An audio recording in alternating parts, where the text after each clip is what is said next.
कंबर शहर के मस्तोई पाड़े में घरू अंबड़ तां वॾे भाउ हथां नंढो भाउ गोली हणी ज़ख़्मी कयो वियो आहे। वॾे भाउ ॾाढू मस्तोई पंहिंजे नंढे भाउ दीदार मस्तोई खे पिस्टल जा फायर करे ज़ख़्मी करे छॾियो आहे। ज़ख़्मी खे गणती जोगी हालत में लाड़काणे जे अस्पताल मुंतकिल कयो वियो। डॉक्टर मूजिब नौजवान के मथे में गोली लॻल आहे।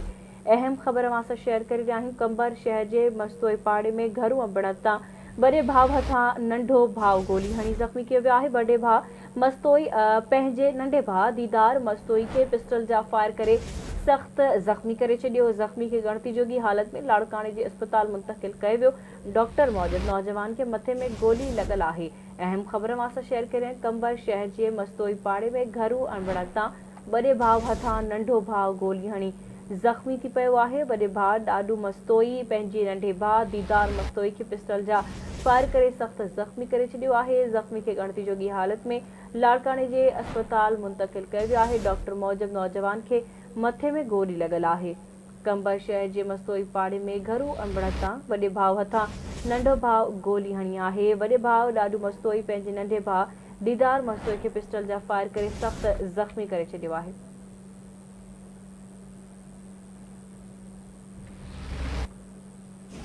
तफ़सील मालूम कंदासीं। असां सां लाइन ते मौजूद आहे आवाज़ न्यूज़ रिपोर्टर हाकिम ख़ास के लिए। जी हाकिम, छा तफ़सील आहिनि, आगाह कजो।